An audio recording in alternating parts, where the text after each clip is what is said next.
बिस्मिल्लाहिर्रहमानिर्रहीम। नाजरीन अस्सलाम वालेकुम। प्रोग्राम है कश्मीर टुडे, मैं हूं यासिर रहमान। आज के पहले मौजू में हम बात करेंगे मकबूजा कश्मीर में जब से आर्टिकल 370 और 35A का खात्मा हुआ है, बिलखुसूस उस वक्त से हम देख रहे हैं कि जो ट्रेडर्स हैं वो सरापा एहतिजाज हैं, जो जॉब सीकर्स हैं वो सरापा एहतिजाज हैं। इसी तरीके से वहाँ पे रहने वाले मकबूजा इलाके के लोग सरापा एहतिजाज हैं। तकरीबन आबादी बनती है 12.5 मिलियन मकबूजा कश्मीर की, लेकिन हमने जो सूरत हाल उनकी देखी, दिन ब दिन उनकी जो माशी हालत है, माशरती हालत है, वो अबतरी का शिकार हो रही है। और उसकी बुनियादी वजह यह है कि एक प्लानिंग के साथ उन्हें दीवार के साथ लगाया जा रहा है। अभी हमने देखा रिसेंट मंथ्स के अंदर जो आलमोस्ट तमाम ज़िले वैली के हों या वो जम्मू के हों, वहाँ का ट्रेडर जो है वो सरापा एहतिजाज है। उसकी बुनियादी वजह ये है कि वो शुरू से ही स्मेल कर रहा था कि इस वक्त जो इंडिया का कॉरपोरेट माइट है उसको प्लानिंग के साथ जो है मकबूजा कश्मीर की जो रही सही इंडस्ट्री है उसकी तरफ लाया जा रहा है।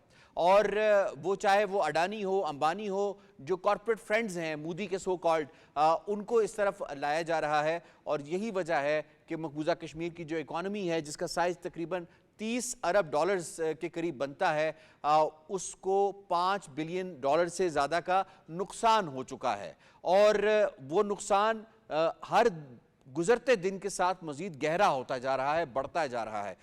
थोड़ा सा डीकंस्ट्रक्ट करते हैं मकबूजा कश्मीर की इकॉनमी को, तो आपको बताएं कि मकबूजा कश्मीर में एग्रीकल्चर और हॉर्टिकल्चर जो है वो मेजर पोर्शन जो है वो एक्यूमुलेट करता है। वो 70% जो पॉपुलेशन है उसका इन्हिसार जो है वो ज़राअत के ऊपर है और हॉर्टिकल्चर के ऊपर है, और इसी के ऊपर सबसे ज़्यादा अटैक्स किए जा रहे हैं। रिसेंटली इंडिया ने जो ड्यूटीज़, इंपोर्ट ड्यूटीज़ थी जो उन्होंने लगाई हुई थी ईरान के हवाले से या वाशिंगटन या अमेरिका के हवाले से, सेबों के हवाले से, उसको कम कर दिया गया है और वहाँ का सेब अब इंपोर्ट किया जा रहा है। जो कश्मीरी सेब है उसे डिस्करेज किया जा रहा है, जिसकी वजह से वो नुकसान उठा रहे हैं। इसी तरीके से टूरिज़म वो 8% के करीब उनकी जीडीपी में जो है वो कंट्रीब्यूट करती है। वो हमने देखा कि 2019 से पहले 1 मिलियन के अराउंड जो है वो टूरिस्ट आते थे, लेकिन अब ये जो रेट है वो कम हो चुका है। और इस मरतबा अगर हम देखें तो हमारे पास जो डेटा सामने आया है वो तकरीबन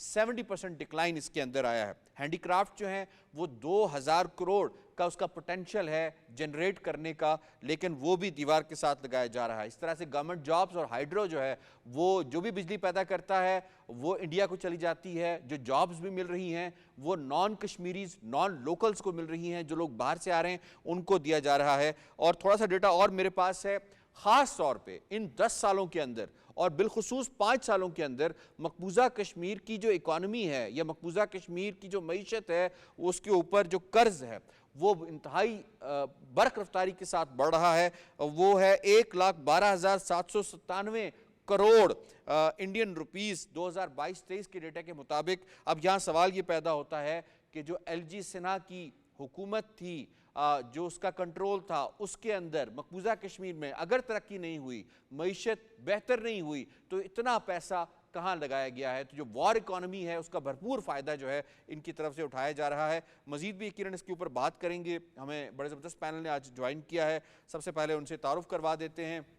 आज हमें स्टूडियोज़ में इसी हवाले से ज्वाइन कर रहे हैं एम्बेसडर नायला चौहान साहिबा, एक्सीलेंसी किसी तारुफ की मोहताज नहीं है। अब्दुल हमीद लोन कश्मीरी रहनुमा है, हमें ज्वाइन कर रहे हैं। एडवोकेट परवेज़ अहमद शाह साहब सेक्रेटरी जनरल हैं PHC के, वो हमें ज्वाइन कर रहे हैं। आप तीनों मेहमानों को खुश आमदीद कहते हैं। इससे पहले सवालों का बाकायदा आगाज़ किया जाए, आपको रिपोर्ट दिखाते हैं। भारत की इंतहा पसंद हुकूमत ने गैर कानूनी जेर तसल्लुत मकबूजा जम्मू और कश्मीर को इक्तसादी और मुआशी बदहाली के अंधेरों में धकेलने में कोई कसर नहीं छोड़ी। कश्मीर की खुसूसी हैसियत के खात्मे के बाद कश्मीरी मईशत को 5 अरब डॉलर से जायद नुकसान हो चुका है। जहां मुख्तलिफ शोबाह जिंदगी में कश्मीरियों का इस्तेहसाल किया जा रहा है, वहीं मुकामी ताजिर भी आए रोज सरापा एहतजाज रहते हैं। जिला गांदरबल के ताजिरों ने भी काबिज इंतजामिया की नाअहली के खिलाफ शदीद एहतजाज किया, क्योंकि उन्हें बिजली की मुसलसल अदम फराहमी, स्ट्रीट लाइट और नकासी आब का मुनासिब इंतजाम न होने पर सख्त मायूसी का सामना है। मकबूजा जम्मू और कश्मीर की सरखेज जमीन सोना उगलती है, जहाँ बागबानी और दस्तकारी की सनतें मईशत के लिए रीढ़ की हड्डी की हैसियत रखती हैं। 8 लाख से जायद खानदानों के तकरीबन 43 लाख अफराद का रोजगार इन्हीं शोबों से वाबस्ता है, मगर आए दिन लॉकडाउन, नक्ल हरकत पर बेजा पाबंदियों से लाखों टन ताज़ा फल और खुश्क मेवाजात तबाह हो रहे हैं। ज़राअत, तिजारत, सयाहत और सनत के शोबों पर भी कश्मीरियों का हक खत्म किया जा रहा है। कश्मीरियों को कर्ज की दलदल में धकेल कर बैंकों के जरिए उनकी जमीनें हथियाई जा रही हैं। काबिज मोदी सरकार साजिश के तहत कश्मीरियों को मुआशी तौर पर बदहाल करने पर तुली हुई है, ताकि वो रोजगार के लिए भारत के सामने घुटने टेकने पर मजबूर हो जाएं। रिपोर्ट आपने मुलाहिजा की। एडवोकेट परवेज साहब, मैं आपको इसमें शामिल करना चाहूँगा। क्या हालत कर दी है मकबूजा कश्मीर की इकॉनमी की? क्या ये डेलिबरेटली हो रहा है जो कि कश्मीरियों के साथ किया जा रहा है? यासिर रहमान साहब, आपका बहुत शुक्रिया कि आपने ऑल पार्टी हुर्रियत कॉन्फ्रेंस को मौका दिया है कि हम अपनी बात कर सकें और मौजूदा सूरत हाल जो इस वक्त सिचुएशन है। मैं सिर्फ एक गुजारिश करना चाहता हूँ आपको, जो पिछले 77 साल से जो कश्मीर में तहरीक आज़ादी की जंग चल रही है, 2 फेज़ों में आपको डिवाइड करना पड़ेगा। पहला फेज़ है ऑक्यूपेशन का, जब हिंदुस्तान ने जिसको एक्सेशन के नाम पे जो आप कह रहे हैं उससे, और दूसरा फेज़ होता है एनेक्सेशन के बाद जब 5th। पहले फेज़ में इनकी कोशिश ये रही है कि कश्मीर में मैस किलिंग्स की जाए और वहाँ पे कोशिश की जाए कि कश्मीरियों को इकोनॉमिक पैकेजेस दिए जाए, वहाँ पर जनाब टेररिज्म जो है उसको फैलाया जाए बड़े तरीके से। उसमें उन्होंने जो उनका अपना बंदूक था या जो उन्होंने प्राइवेट मिलिशियाज भी उसमें डाले थे, लेकिन 5 अगस्त को जब उनको ये एहसास हुआ कि ये मामला रुकने वाला नहीं है, रिप्रेशन के बावजूद भी ये चीज़ें नहीं रुक रही हैं, आज़ादी की तहरीक अपनी जगह मौजूद है, तो 5 अगस्त को जब उन्होंने एनेक्सेशन किया तो उनकी एक स्ट्रेटजिक चेंज आ गई।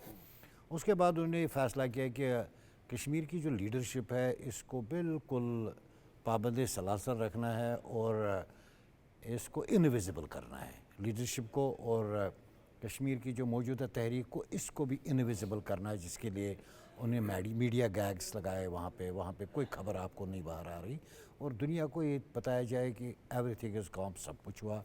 इन एडिशन टू दिस उन्होंने डिसएम्पावरमेंट ऑफ कश्मीरीज करना शुरू कर दिया, इकोनॉमिकली डिसएम्पावर इनको किया जाए, उनकी बिजनेसेस में डिसएम्पावरमेंट की जाए, उनकी जॉब्स में डिसएम्पावरमेंट की जाए।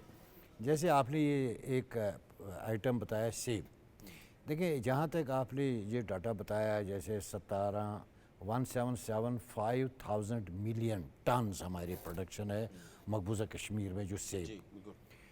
तो जैसे आपने कहा कि एक तो इसका ऑनस्लॉट इस तरह हुआ कि इन्होंने जो ड्यूटी बाहर ख़त्म की, एक तो उससे ऑटोमेटिकली इसमें वो जो मार्केट था वो ख़त्म हो गई। उसके बाद सप्लाई का कोई इशू नहीं था, हाँ नहीं, अबंडेंट सप्लाई थी। हाँ, उसके बाद देखें उसको इन्हें पहले इस तरह रोका कि क्योंकि इसको ट्रांसपोर्टेशन, क्योंकि हमारी मंडी जो है वो डेफिनेटली ऑक्यूपेशन में है, तो दिल्ली की ही मंडी है, तो सबसे पहले उन्होंने किया कि जिस वक्त इसका सीज़न होता है उस वक्त या तो ट्रांसपोर्टर्स को डायरेक्शंस है, क्योंकि हमारा मैक्सिमम ट्रांसपोर्ट इंडिया से, वो डिलिबरेटली अवॉइड करते थे वहाँ से इस सेब को उठाने के लिए मार्केटों में, तो एक तो वो सड़ जाता है। दूसरा, इन्होंने जो पेस्टिसाइड्स जो वहाँ पे बेचते हैं मकबूजा कश्मीर में, उन पेस्टिसाइड्स को जब हम इन पे पौधों पे लगाते हैं कि कश्मीर में बड़ा कॉन्शियस है कश्मीरी, ही नोज़ कि ये सेब कैसे खूबसूरत रहेगा, इसकी ग्रेडिंग कैसे करनी है, but he was not knowing in a good faith उसने परचेज़ किया ये पेस्टिसाइड्स, तो इससे जो ये हमारे बागात थे उसमें से एक बड़ा नुकसान हुआ, तबाह हो गए। तो ये एक फैक्टर है। आप आएँ कि जहाँ पे दूसरे फैक्टर्स, अब आपने इलेक्ट्रिसिटी की बात की, मकबूजा कश्मीर की जो कैपेसिटी है जो बिजली प्रोड्यूस कर सकती है वो तकरीबन 20-22 हज़ार मेगावाट्स उसकी कैपेसिटी, लेकिन इस वक्त 3,000 मेगावाट वो इस वक्त प्रोड्यूस वहाँ से कर रहे हैं। सवाल ये पैदा होता है कि क्या ये कश्मीरियों को भी नहीं, मैं आपको बताऊँ 3,000 मेगावाट में से मकबूजा कश्मीर की जो अगर आप 24 आवर्स उनको बिजली दे दें, ये 900 या 1,000 मेगावाट उनकी रिक्वायरमेंट।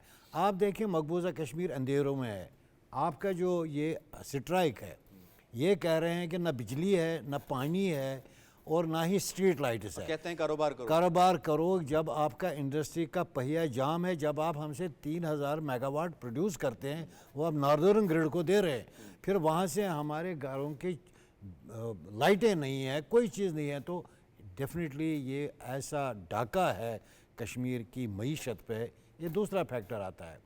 اب اس کے بعد آئیں کہ انہوں نے بڈنگ جو کی تھی، دیکھیں انہوں نے انڈسٹریل زونز وہاں پہ قائم کیے. یہ مجھے بتائیں 70 سال میں جو کشمیر کی اپنی انڈسٹری ان کو کہاں آپ نے پہنچایا؟ لاک ڈاؤنس، کرفیوز، اس کے بعد آپ نے انٹرنیٹ ڈسکنیکشن، اب آپ نے نئے جو لائے، جو آپ کی ریت نکل رہی تھی دریاؤں سے، اس کو آپ نے minerals کے جو ٹھیکے منرل دیے ہیں. آپ کو اس نے بڈنگ پہ ڈال دیا اور اس میں باہر کا بڈر آپ نے ڈال دیا. اس کے بعد آپ فارسٹ کو دیکھیں، میجر سمگلنگ جو ہمارا ایک فارسٹ رچ ہے کشمیر، وہاں سے جو فارسٹ ہے اس میں آپ نے سمگلنگ کر دی. اس کے بعد آپ نے ان جنگلوں کو کاٹا، وہاں آکوپیشن فورسز کو ڈال دیا، جس سے کلائمیٹ چینج بھی ہوا اور اس نے الٹیمیٹلی وہاں کے فصلوں کو بھی تباہ کر دیا. اور لاسٹلی میں جو گزارش کرنا چاہتا ہوں، جو اس کے بعد جو انڈیا کا ایک اور آنسلاٹ کشمیر میں آیا کہ آپ نے باہر سے ملٹرائزڈ پلگرمیج آپ نے کیا. جو ٹورسٹ ہے یہ جینوین ٹورسٹ نہیں ہے، یہ ملٹرائزڈ پلگرمیج ہے. سے آپ کو اس میں انوالو کروں گا. یہ فرمائیے گا کہ جس طرح سے انہوں نے ٹھیکوں کے حوالے سے بات کی، امبانی اور اڈانی کے حوالے سے بات کی جا رہی ہے، کیا انٹرنیشنل کنونشنز کے مطابق اور rules and regulations, even resolutions کے مطابق، کیا انڈیا باہر سے، یہ جنیوا کنونشن کے حوالے سے بھی بات کر لیں تو کیا انڈیا باہر سے اپنا جو کارپوریٹ مائٹ ہے اس کو مقبوضہ کشمیر میں لا سکتا ہے؟ کتنی بڑی وائلیشن ہے انٹرنیشنل نارمز کی ہے؟ دیکھیے انٹرنیشنل نارمز کی تو یہ ہر سٹیپ پہ وائلیشنز کر رہے ہیں. جہاں یہ انہوں نے بات کی، دس از آلسو فیمنائزیشن آف پاورٹی، کیونکہ زیادہ تر صناعی دستی جو ہے خواتین کرتی ہیں. جی. اور اگر آپ صناعی دستی کو اس طرح سے خراب کر رہے ہیں تو آپ غربت خواتین میں زیادہ لا رہے ہیں. اور کشمیری عورت بڑی باوقار عورت ہے، وہ پورے گھرانے کو سنبھالتی ہے، یہ بچوں کو بھی پالتی ہے، سارا اس نے بھاگیں اپنی سنبھالی ہوتی ہیں آف ہاؤ ٹو مینیج. تو یہ فیمنائزیشن آف پاورٹی بھی ایک اسٹریٹجی ہے. اور جہاں تک کہ باہر سے اندر لانے والی بات ہے، آپ دیکھیں کہ اسرائیل میں بھی ایسے ہی وہ سیٹلرز ہیں جو کہ فلسطین میں جاتے ہیں، دے آر آرمڈ، اور وہ لینڈز آکیوپائی کر رہے ہیں. تو یہ وہی مودی جو ہے نا صاحب اس ماڈل کو ایمیولیٹ کر رہے ہیں. یہاں راجیہ سبھا میں ایک ڈیٹا پریزنٹ کیا گیا 2022-23 کا، اس کے اندر جب پوچھا گیا کہ کتنے نان کشمیریز ایسے ہیں جنہوں نے جا کے مقبوضہ کشمیر میں لینڈ خریدی ہے، یہ ان کا اپنا ڈیٹا ہے، تو انہوں نے بتایا کہ more than 500 people have bought land from Kashmiris local سے یہ زمین خریدی جا چکی ہے. تو یہ ڈیٹا بھی سامنے آ چکا ہے. تو دس ویریفائز کہ ہم جو کہہ رہے ہیں کہ یہ وہ اسرائیلی سیٹلرز والی پالیسی یوز کر رہے ہیں کہ ایک تو یہاں غربت بڑھائیں، زندگی اتنی اجیرن کر دیں کہ ان کو سمجھ نہیں آ رہی کہ وہ کہاں جائیں. اس کے اوپر پھر یہ سپریشن اس طرح کا. سو لائف اتنی کہ وہ پھر مجبور ہو کے زمینیں بیچ دیں گے.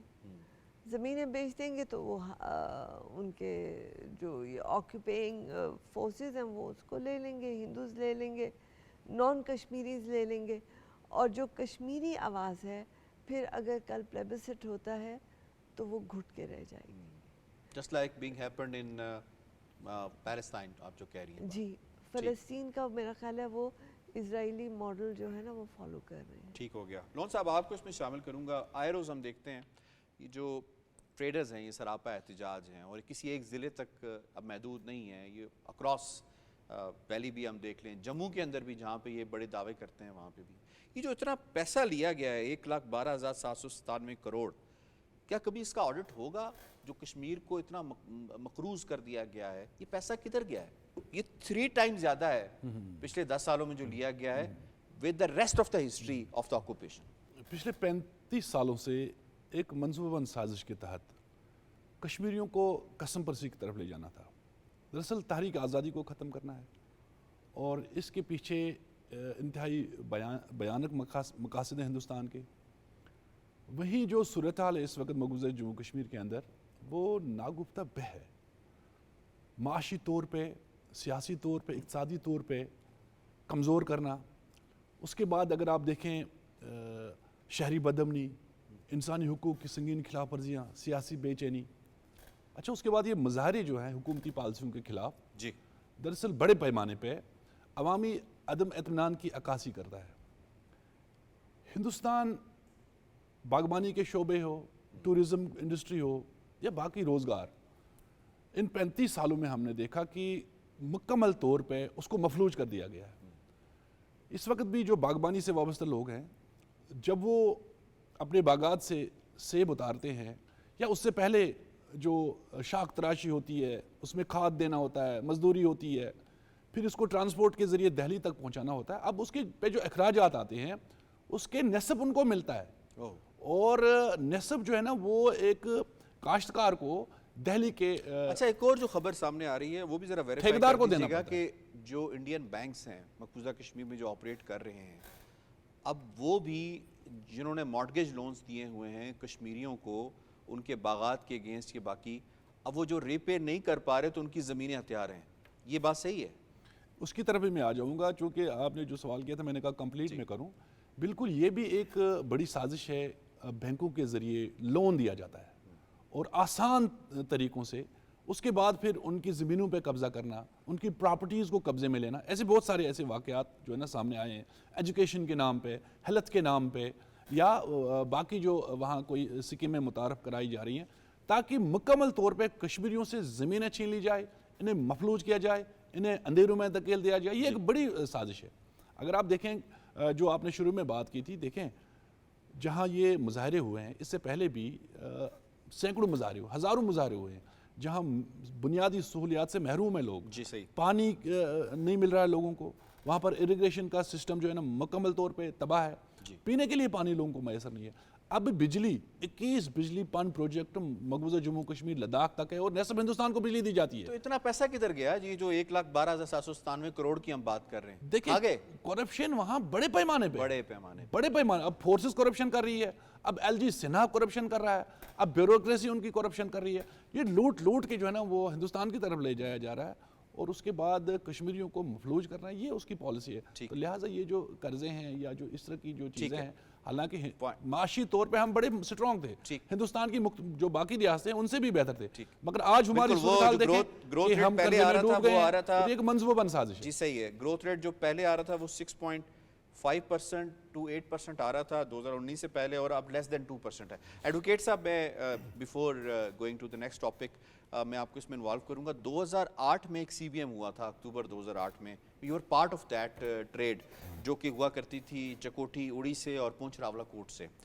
मैं डेटा देख रहा था, ये डिप्लोमेट का डेटा है, उसके मुताबिक तकरीबन 3 सालों में ये वॉल्यूम बढ़ के 16 बिलियन इंडियन रुपीस, या इसको अगर हम कन्वर्ट करें USD में $220 मिलियन कश्मीरियों ने अपनी जेब में डाले थे, यानी उन्होंने एक्सपोर्ट की थी। तो ये बताइए, जो 2019 अप्रैल में इसको बंद किया गया, तो ये कितना बड़ा नुकसान हुआ कश्मीरियों को इससे? देखिए सर, ये जो LOC ट्रेड था, this was the only Kashmir centric CBM, वाहिद। बाकी CBM इन मुल्कों के दरमियान हो रहे थे। इसके 2 फ़ायदे थे। एक तो कश्मीरियों की जो इकॉनमी थी वो बेहतर हो रही थी क्योंकि इनके पास दूसरी मंडी का ऑप्शन आ गया था। दैट इज़, जब कश्मीर में वैसे भी पॉपुलर ना रहा है कश्मीर की मंडी रावलपिंडी, हम डिपेंडेंट इंडिया पे नहीं थे क्योंकि हमारा सेब वहाँ नहीं जाता तो यहाँ आ जाता है। अब ये सिर्फ 21 आइटम्स हैं जो आपको अलाउ किए गए थे, लेकिन उसमें आपने पैसा कितना बनाया? 21 आइटम्स थे, तो लेकिन डिस्पाइट दैट फ्रूट एक वास्ट है, इसमें बहुत सारी चीज़ें आती थी। इंडिया की शुरू दिन से कोशिश की थी कि मुझे नहीं पता under what circumstances, international pressure था, फोर्स था, ये CBM हो गया। एक तो इससे जो कश्मीर में सेंटिमेंट पाकिस्तान के लिए इट इनकलकेटेड द सेंटिमेंट, वो ऑलरेडी था, लेकिन उसको उसने ज़रा और मज़ीद गहरा ताल्लुक़ किया कश्मीर से, पाकिस्तान से। चाहे इसमें कश्मीर का आइटम ही नहीं जाता था, इसमें कुछ चीज़ें जो अवेलेबल नहीं थी, पाकिस्तान वाज वेरी जनरस कि पाकिस्तान की भी कुछ आइटम और इंडिया की भी आ रही थी, ये नहीं। तो उसमें ये हुआ था कि जब पाकिस्तान का ट्रक सलामाबाद के टर्मिनल पे पहुंचता था उस साइड पर, तो वहाँ पे से जब वो नीचे ट्रांसपोर्ट हो जाता था, तो जब ये पहुंचता था तो वहाँ लोग उसको वह कहते जैसे लूट लेते थे कि हमारी पाकिस्तान की एक आइटम आई, तो ये एक रिश्ता जो था उसको दबाव बख्शता था हर एक। तो इसके बाद इंडिया ने क्या कोशिश, इंडिया से बहुत कम चीज़ें, हमें बड़े हेवी आइटम्स लाने पड़ते थे क्योंकि वहाँ से हम कोई इलायची ले आते थे, अगर यहाँ से हम फ्रूट बेचते थे इसकी वैल्यू कम होती, फिर हम एक हैवी ट्रक वहाँ से लाते थे बड़ा 2, 3, 4 करोड़ का, तो ताकि ये बार्टर ट्रेड था।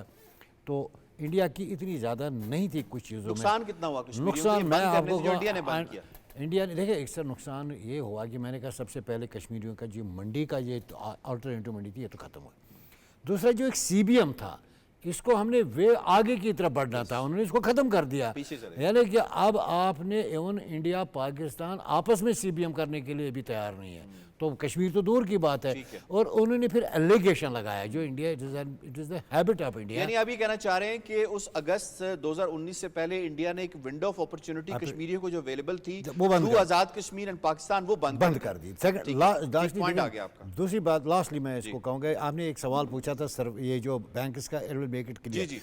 Before the abrogation of articles 370 Hindustan ने एक लॉ लाया था जिसको बोलते थे सरफेसी। हमने उस लॉ को चैलेंज किया था कि उन्होंने यही बैंकों ने कहा था कि हम यहाँ से ज़मीनें लेंगे और बेच देंगे। उस वक्त वहाँ के जो श्रीनगर हाई कोर्ट जस्टिस हसनैनी ने एक दी कि चूँकि बाहर का बंदा यहाँ ज़मीन नहीं खरीद सकता है इसलिए बैंक इसको अगर बेचेंगे भी तो लोकल कश्मीरी को बेचेंगे। जब हम 5 अगस्त को ये एब्रिगेट किया उसके बाद ये अपॉर्चुनिटी मिल गई और अब ये इंडिया के पास अपॉर्चुनिटी है कि वो खरीद सकते हैं, ठीक है, और उनकी बाइंग पावर बिल्कुल ज़्यादा है, वो खरीद सकते हैं। मुझे यकीनन दूसरे मौजू की जानिब बढ़ना है। दूसरे मौजू पे जाने से पहले हमारी नुमाइंदा हैं नाजिश खटक, उन्होंने राजा अजहर इकबाल जो एडिशनल इंफॉर्मेशन सेक्रेटरी हैं पाकिस्तान मुस्लिम लीग नवाज़ आज़ाद कश्मीर के, उनसे इस मौजू पर बात की है। उन्होंने क्या कहा आपसे शेयर करते हैं। नाजरीन, जब से मकबूजा जम्मू कश्मीर गैर कानूनी कब्ज़े में आया है, भारत ने ऐसा कोई दिन नहीं छोड़ा जिस दिन मकबूजा जम्मू कश्मीर के मुसलमानों पर जुल्म व तशद्दुद ना हुआ हो। जुल्म और बर्बरियत की जो दास्तानें वहाँ रकम हो रही है वो हर किसी के सामने है और उसकी मिसाल कहीं और नहीं मिलती।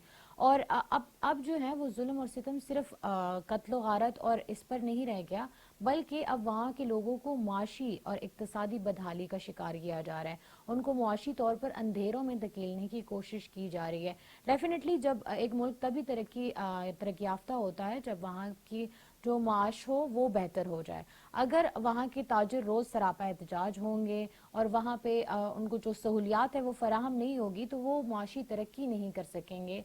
यही आज हमारा मौजू है कि ज़िला गांदरबल के ताजरों ने भी काबिज़ हुकूमत के ख़िलाफ़ एहतजाज किया है और वो तकरीबन ये तो बरसों से चलता आया है कि ताजर जो हैं अब वो ऐसी एक डगर पे आके खड़े हो गए हैं कि उनके पास मुआश को चलाने के लिए या अपनी खेती बाड़ी करने के लिए वसाइल ही नहीं रहे, ना ही उनको कोई सहूलियात मुहैया की जा रही है। नकासी आपका जो निज़ाम है, बिजलियों की अदम फराहमी है, ये सब कुछ ही जो है इफ़ेक्ट करती हैं बिजनेसेस को। यही आज का हमारा टॉपिक होगा और इस पर बात करने के लिए हमारे साथ मौजूद हैं हमारे बहुत ही मुअज़्ज़ज़ मेहमान राजा अजहर इकबाल साहब, एडिशनल सेक्रेटरी हैं आज़ाद कश्मीर PMLN से। अस्सलाम वालेकुम सर।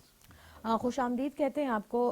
सर पहले तो हम बात करना चाहेंगे मकबूजा कश्मीर पे जो गैर कानूनी कब्ज़ा है भारत का, वो दिन ब दिन इस कब्ज़े को मज़ीद जो है वो मजबूत करते जा रहे हैं और हर तरह से वो तशद्दुद फैला रहे हैं, तशद्दुद की कार्रवाइयाँ वहाँ कर रहे हैं। क्या कहेंगे आप इस पर? देखें जी, 47 से लेके अब तक इंडिया ने मकबूजा कश्मीर में जो है ना जुल्म और सितम के पहाड़ रहे हैं, इंतहाई जुल्म और बर्बरियत की कार्रवाई हर अरबा ने आजमाया तो उस तहरीक आज़ादी कश्मीर को रोकने के लिए।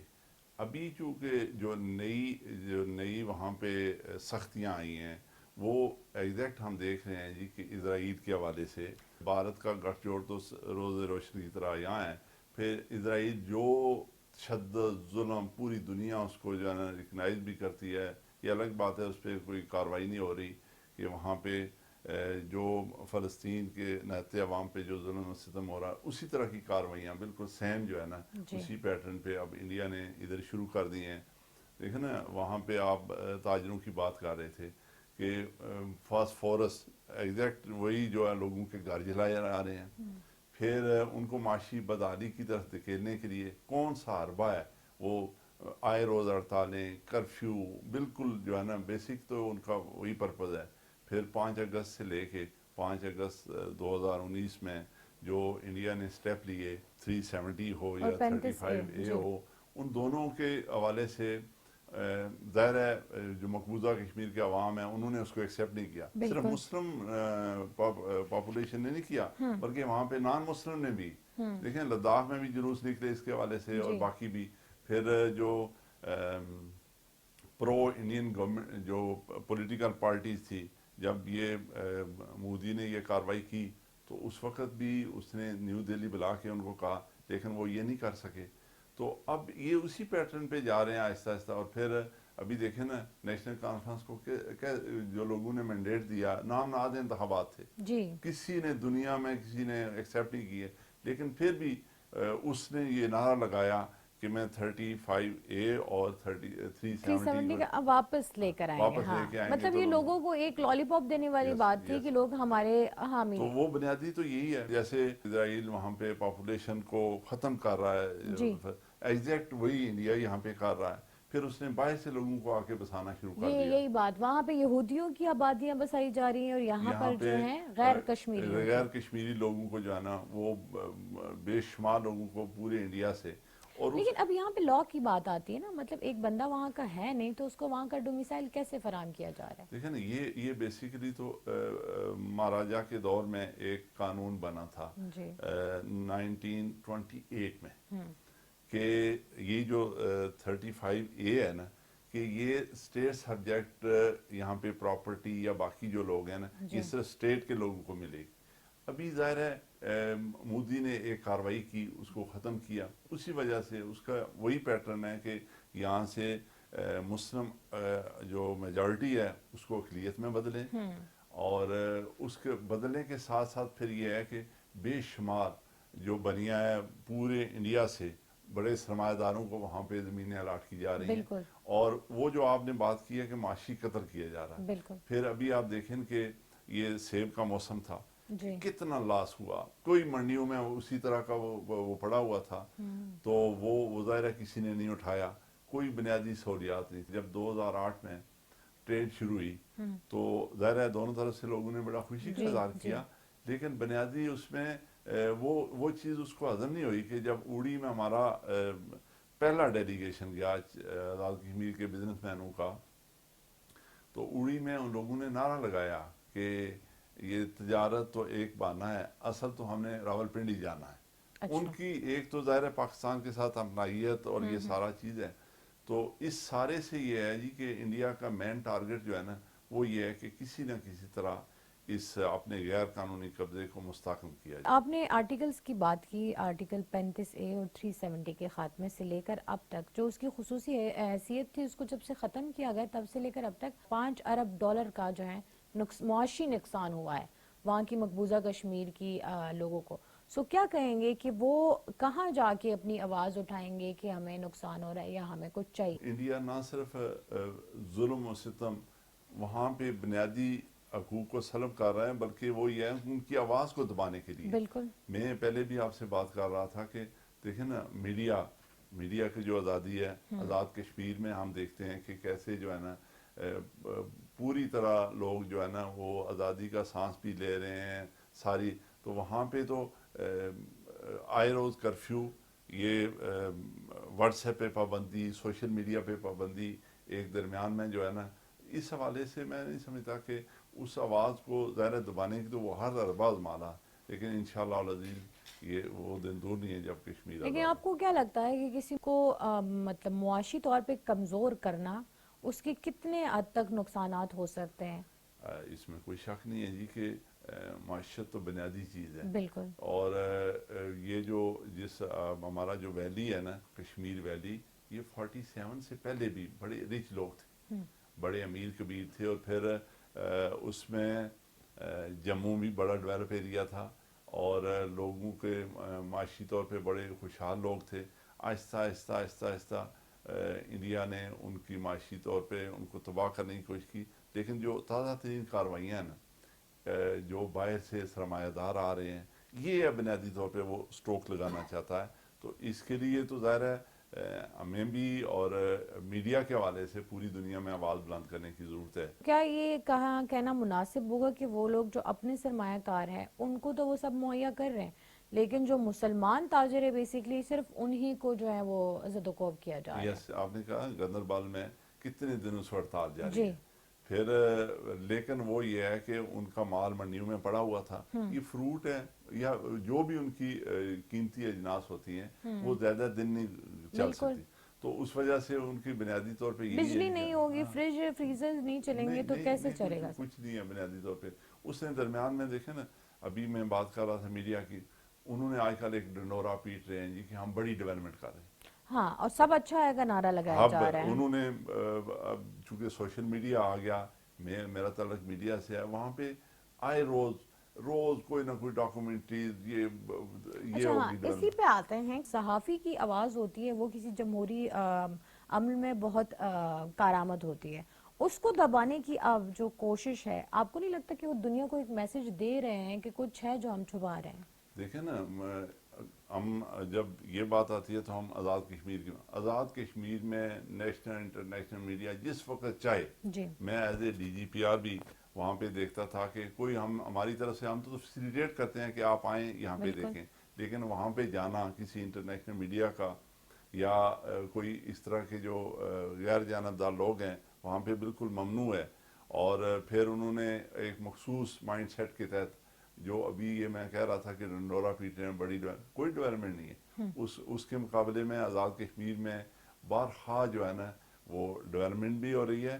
اور یہ جو ابھی جو ہے نا پھر لائن آف کنٹرول پہ لوگوں کو سمجھیں کہ وہ ذہنی طور پہ ٹارچر کرتے ہیں. بالکل. فریڈم آف سپیچ جب نہیں ہوتی ہے، کسی انسان کو اپنی جینے کی آزادی نہیں ہوتی ہے، عقیدے پہ پابندی ہے، مسلمانوں کے ساتھ جو سلوک ہو رہا ہے وہ نہ صرف مقبوضہ کشمیر میں ہو رہا ہے بلکہ بھارت میں بھی وہی ہو رہا ہے، تو اس کے خلاف عالمی قوانین جو بنانے والے ہیں وہ کیوں خاموش ہیں؟ دیکھیں نا، یہ پاکستان جو ہمارا بڑا بھائی ہے، اور اس نے یو این او میں اپنی قراردادوں میں بھی لے کے گیا اور پوری طرح آواز بھی بلند کر رہے ہیں. پھر کشمیری بھی پوری جو ہے نا ہماری جو بیرون ہمارا کشمیری کمیونٹی ہے وہ بھی کر رہے ہیں. لیکن بدقسمتی یہ ہے کہ چونکہ بے شمار بڑے ممالک جو ہیں اس وقت، بڑی طاقتیں جو ہیں، ان کے معاشی جو ہے نا انٹرسٹ وابستہ ہے انڈیا کے ساتھ، تو وہ انہوں نے جیسے اسرائیل میں انہوں نے آنکھیں بند کی ہوئی ہیں. جی دن دہاڑے وہ لا قانونیت، ظلم، جبر، ایگزیکٹ یہاں پہ بھی انڈیا پہ ایسا ہی ہے. تو اس کے لیے جو ہے نا ہمیں تو اپنی آواز بلند کرنی ہے. بہت شکریہ آپ کے وقت کا. ناظرین، آپ نے گفتگو سنی. بھارت والے یہ بھول گئے ہیں کہ اس سرزمین کے اصل وارث جو ہیں وہ وہاں کے اپنے واسی ہیں، وہاں کے مسلمان ہیں، کشمیری ہیں، اور وہ چاہے ان پہ کتنا بھی ظلم و ستم ہو جائے، وہ اپنی تحریک جدوجہد آزادی کشمیر کی جو آواز ہے اسے کبھی نہیں دبنے دیں گے. پروگرام کے دوسرے موضوع میں ہم بڑھیں گے. دوسرے موضوع میں ہم بات کریں گے انڈیا کی اس نفرت کی، انڈیا کی اس نفیریس ڈیزائنز کی جو ہمیشہ وہ پاکستان کے خلاف رکھتا ہے، چاہے وہ ایف اے ٹی ایف کا معاملہ ہو، چاہے وہ دنیا کے کسی بھی فورم پہ معاملہ ہو. تو انڈیا کوئی ایسا موقع جانے نہیں دیتا جہاں پہ وہ پاکستان کا راستہ ترقی کا، خوشحالی کا، شمولیت کا وہ روکے نہ. یہی وجہ ہوئی کہ برکس میں پاکستان یہ چاہتا تھا کہ برکس کے اس فورم کو مزید امپاور کیا جائے. پاکستان بھی اس کا حصہ بننا چاہتا تھا، ترکیہ بھی اس کا حصہ بننا چاہتا تھا، لیکن ہندوستان نے اپنی وہی ہیجمونک مائنڈ سیٹ استعمال کرتے ہوئے پاکستان کا اور ترکیہ کا راستہ روکا.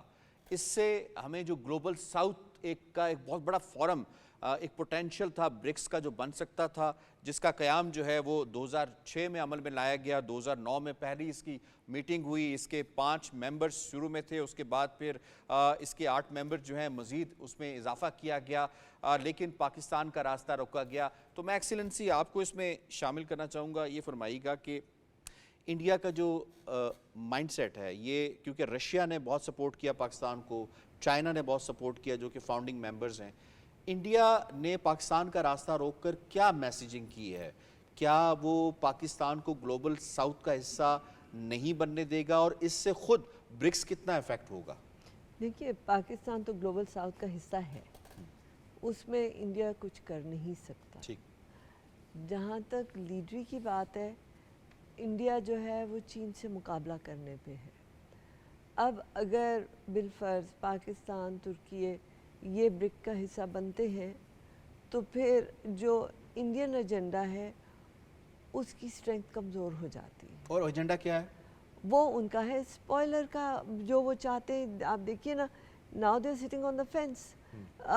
وہ ویسٹ کے ساتھ بھی، وہ جس اکبر الآبادی نے کہا تھا نا، شیخ بھی راضی رہے شیطان بھی ناراض نہ ہو، وہ اس قسم کی پالیسی ہے. ان کے وہ ڈالرائزیشن پہ بھی وہ کر رہے ہیں, اپنی اکانومی پہ بھی کر رہے ہیں. اور آپ دیکھیں کہ انڈیا مڈل مین بنا ہوا تھا رشیا کے لیے, اس کے سارے وہ پروڈکٹس گیس وغیرہ ویسٹ کو انڈیا بیچ رہا تھا. تو انڈیا جو ہے, correct me if I am wrong, جو انڈیا کی اور روس کی ٹریڈ ہو رہی ہے وہ لوکل کرنسی میں ہو رہی ہے, جی جس کا فائدہ جو ہے الٹیمیٹلی وہ انڈیا بھی اس میں سے اٹھا رہا ہے, اور وہ یہی چاہتا ہے کہ پاکستان یہ فائدہ نہ اٹھائے. ایسا ہی ہے بالکل. پاکستان کو ان کے پہلے سے آپ کو یاد ہوگا, یہ تو پچھلے 2-3 ڈیکیڈ سے انہوں نے کہا ہوا ہے کہ ہم پاکستان کو آئسولیٹ کریں گے, جس میں وہ بالکل ناکام رہے ہیں. اور ادھر بھی مجھے نہیں لگتا کہ انڈیا جس ایجنڈا پہ چل رہا ہے وہ برکس کا ایجنڈا ہے.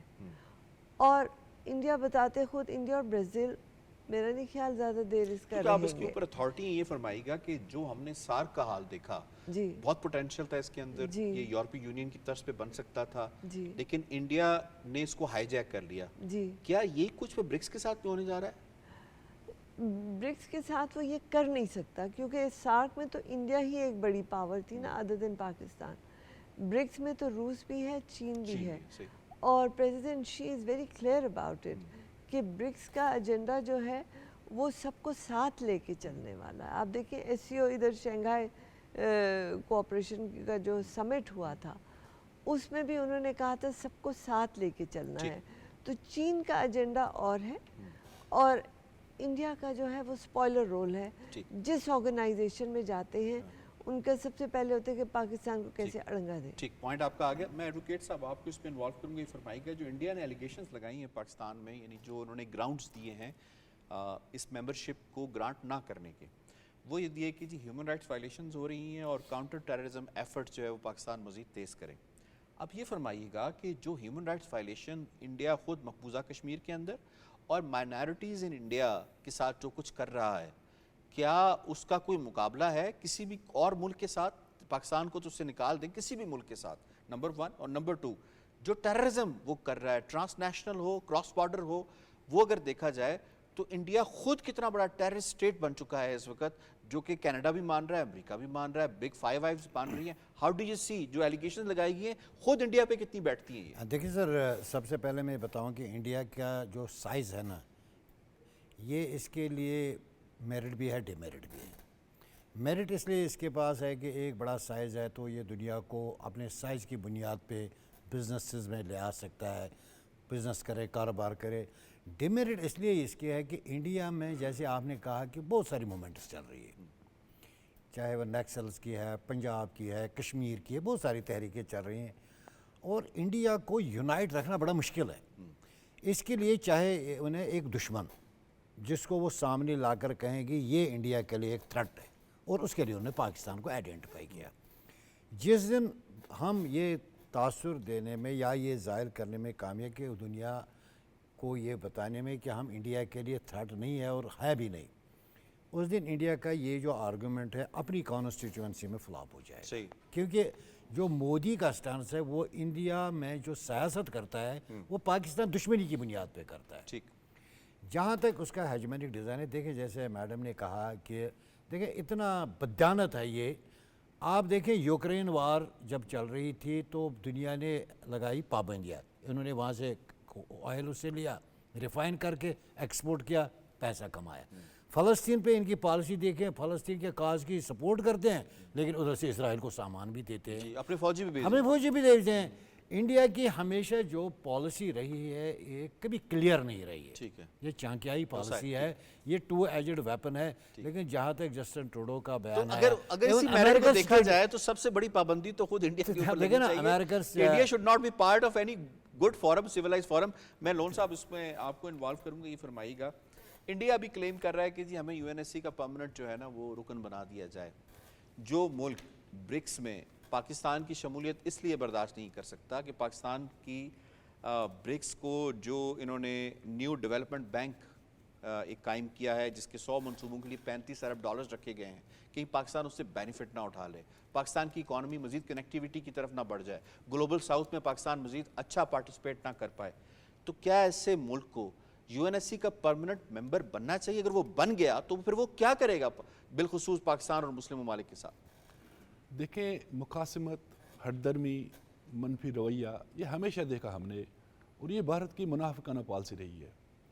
और आज की डेट में जब हम ब्रिक्स की बात करते हैं, जोहान्सबर्ग इजलास के बाद ये कभी इम्कान था कि पाकिस्तान की उसमें शमूलियत हो जाएगी, और ऐन मौके पे जिस तरह से रोड़े अटकाए, भारत ने दरअसल एक नादिर मौका गंवा दिया मुस्बत किरदार अदा करने का। उसके साथ साथ बैन अवी सतह पे जो उसकी साख है वो भी मुतासर हो गई है। अब UN सिक्योरिटी के अंदर रुकन बनना, ये तो हिंदुस्तान सोचे भी ना, मुस्तकिल रुकन बनना, चूँकि हिंदुस्तान एक खुद दहशतगर्द रियासत है और बैन अवी सतह पे ये एक्सपोज हो गया है।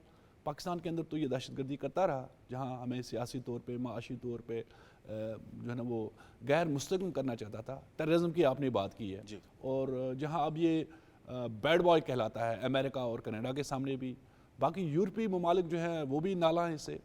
अब कश्मीर का जो कज़िया है ये इससे पहले भी, यहाँ मैं एक बात ऐड करना चाहूँगा, 2.5 करोड़ के करीब जो हैं वो इलीगल लोग रह रहे हैं अमेरिका के अंदर।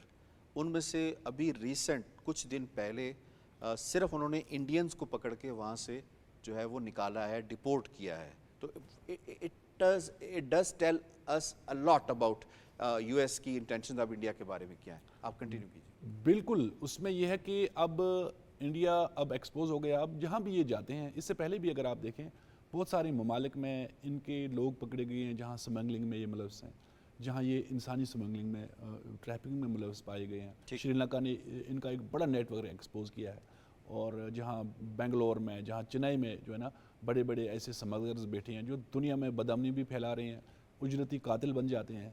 इसी तरह से कत्ल गारतगरी, दहशतगर्दी में ये लोग मुलव्वस हैं। अब अमेरिका के अंदर भी जो गैरकानूनी तौर पर चले गए हैं और मुख्तलिफ वहाँ पर ये दहशतगर्दाना सरगर्मियों में मुलव्वस भी रहे हैं, गैर इखलाकी सरगर्मियों में, वहीं अमेरिका ने बिल्कुल उनको गिरफ़्तार किया और उनको वापस भी भेज रहे हैं।